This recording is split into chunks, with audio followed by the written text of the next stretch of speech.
Baik, terima kasih kawan-kawan media. Jadi ini berawal dari suatu peristiwa hukum yang menimpa klien kita, ayahandanya Cantika ya, Cantika Melinda. Jadi Cantika Melinda ini anak gadis yang imut, usia di bawah umur tentunya ya. Ketika kejadian ini beliau berusia 15 tahun 8 bulan. Terjadinya suatu peristiwa hukum pemerkosaan di bawah umur dengan kekerasan, dengan bujuk rayu, dan tentunya di sini yang kita lihat justru si korban ini dilakukan pengancaman yang sehingga terjadi berulang dengan tekanan psikis yang tinggi, ya kan? Nah, tujuan kami adalah kita sebagai praktisi hukum dan masyarakat harus kritis dengan adanya penegakan hukum yang tidak netral, yang tidak objektif, yang secara fundamental memutuskan ayat konstitusi yang diperintahkan oleh undang-undang. Tentunya kita tahu bahwa anak ini usia 15 tahun, ya. Tetapi penerapan pasal, kalau di KUHP baru itu pasal 73. Pasal 73 itu barang siapa yang melakukan kekerasan, melakukan pemerkosaan, itu makanya ancamannya itu 12 tahun. Ya, ini yang mulai menjadi merasa keberatan. Terus ini perkaranya sudah divonis di PN Cibinong selama 6 tahun. Nah, yang kita permasalahan itu cuma 2.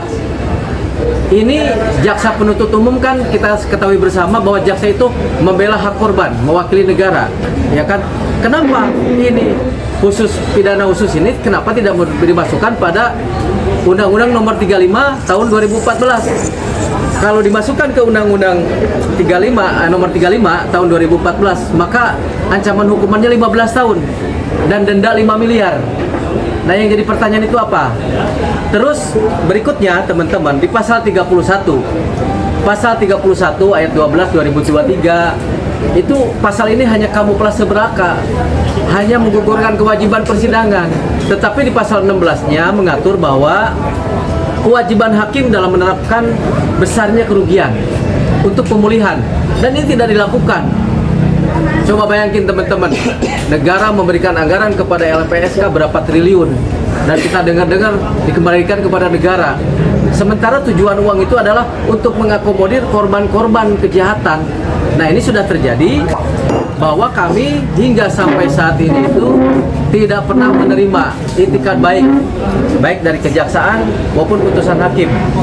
Ya, maka dari itu kami yang bergabung di GPK ya, Gerakan Pemulihan Korban itu, kami merasa terpanggil sebagai praktisi hukum, juga para akademisi nanti kita akan mencoba untuk membuat suatu gugatan perbuatan melawan hukum yang dilakukan oleh aparat penegak hukum. Karena ini, kalau ini kita berhasil, sahabat, ini akan menjadi jurisprudensi. Kan banyak yang tidak tahu, oh itu ya Pak RD Law, bahwa kerugian korban itu harus dipulihkan, ada ganti rugi dari negara. Karena mereka tidak tahu, jadi ya mungkin dalam tanda kutip oknum hakim sama jaksa ini dia suka-suka dia, ya kan, mendakwa dengan suka-suka dia, memutus dengan suka-suka dia gitu loh. Terus apa fungsinya masyarakat membayar pajak buat gaji mereka kalau rakyatnya sendiri dikorbankan? Saya hadir di sini bukan sebagai RD Law, sebagai praktisi hukum. Saya sebagai ayah, sebagai masyarakat yang sangat miris melihat penegakan hukum yang bobrok seperti ini. Ya, jadi mudah-mudahan visual ini ditonton oleh jaksa tertinggi jaksa ya, Bapak Kejaksaan Agung, Bapak Kapolri, ya kan, Ketua Mahkamah Agung. Ini ada kasus di Indonesia terjadi di Kota Bogor, ya kan, yang menurut saya nih penerapan pasalnya sudah salah. Coba kalau Cantika itu terjadi sama kalian, anak kalian diperkosa, udah gitu diancam untuk di broadcasting di media sosial, dan itu dipaksa di video, teman-teman. Jadi kekerasannya di video, dan beliau ketika mau menyalurkan hasratnya dia mengancam, ini videomu akan saya sebarkan, kamu akan malu di orang tua. Usia 15 tahun. Ini yang dinamakan extraordinary crime, kejahatan yang luar biasa yang harus kita lawan, teman-teman. Sebetulnya ini perdana saya mengangkat perkara ini di publik, ya kan. Nah, tetapi pertanyaannya apa yang akan kami lakukan? Tentu kita akan melakukan gugatan perbuatan mulun PMH untuk para penegak hukum, baik itu di kepolisian, baik itu di kejaksaan, baik pun di peradilan. Yang kami takut duga ini ada sedikit konspirasi, karena begini teman-teman, perlu saya jelaskan di sini. Ada nomor putusannya, itu pelaku. Oke. Oke. Jadi pelaku ini teman-teman di putusan Klaten ini dia seorang residivis dan diketahui bersama bahwa yang namanya inisial FI ya, inisial FI ini adalah orang yang baru diponis pengedar uang palsu. Ada nggak undang-undang pengedar uang palsu diponis hanya 1 tahun ya? Kami sudah mendapatkan putusannya. Ini putusan bahwa terdakwa itu diponis 1 tahun. Jadi yang melakukan kejahatan luar biasa ini adalah residivis pengedar uang palsu yang kami perlu curigai. Ini pengedar uang palsu kok diponis 1 tahun. Nah, dengan adanya bukti ini kami justru menyaksikan apakah ini konspirasi ini berlanjut sehingga jelas-jelas pelakunya itu adalah orang yang sudah dewasa melakukan tindak kekerasan pemerkosaan kepada anak di bawah umur. Kenapa? Karena dia takut di pasal 76D ya, larangan pemerkosaan, dan terutama di pasal 81 sanksi pidana. Jadi di 81 ayat 2 itu ketentuan pidananya itu jelas ada serangkaian kebohongan, tipu muslihat, membujuk agar mau disetubuhi segala macam. Nah, itu sudah masuk unsur ancamannya, sudah bukan 8 tahun lagi, sudah bukan 15 tahun lagi, bukan 6 tahun, ini ponisnya 6 tahun.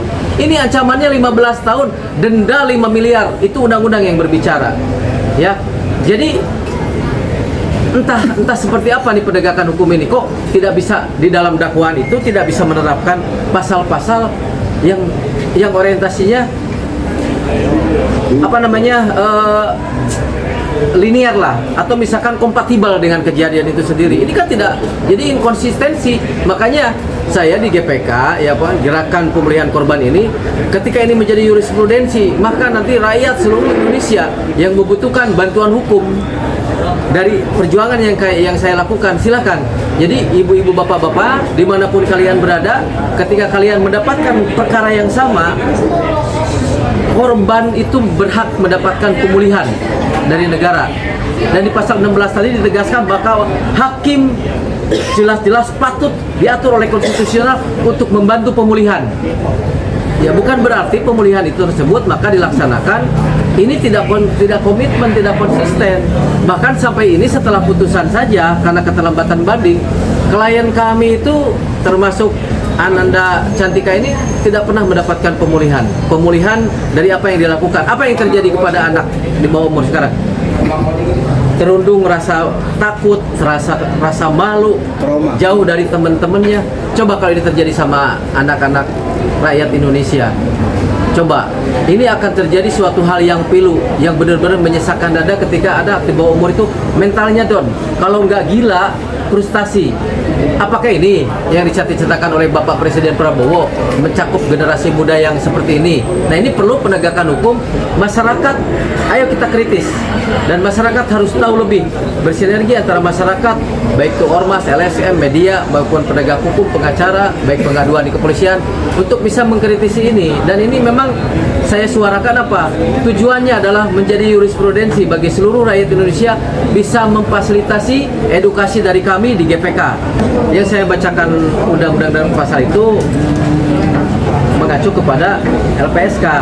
Karena kalau seandainya ini gugatan perbuatan melawan hukum kita ajukan di pengadilan negeri setempat, maka termasuk LPSK, Jaksa Agung, dan siapapun yang terlibat di sini tentu akan kita gugat secara perdata dengan kerugian material cuma Rp1, tapi gugatan kami secara imaterial itu nggak bisa diukur. Mungkin kita sudah cantumkan sebanyak 5 triliun untuk kerugian imaterial, dan ini adalah edukasi kepada masyarakat bahwa kejadian proses hukum yang menimpa kepada siapapun ini yang bersifat kejahatan yang luar biasa tidak bisa didiamkan. Kita susah payah kok masyarakat tiap hari banting tulang membayar pajak agar penegakan hukum di Indonesia ini bersih dan netral, juga berpihak kepada keadilan demi rakyat untuk keadilan, bukan mengkriminalisasi rakyat hanya untuk kepentingan tertentu ya. Jadi kalau misalkan ada yang mendengar visual ini, baik Anda sebagai jaksa penuntut umum ataupun ada yang menyidik, bahkan hakim yang memvonis, nanti kita bertemu di pengadilan bahwa ranahnya ini sudah masuk di ruang yuridis saja. Kalau kami berbicara di ruang media hanya memberitakan agar masyarakat tahu substansi kita itu akan kemana, begitu kira-kira.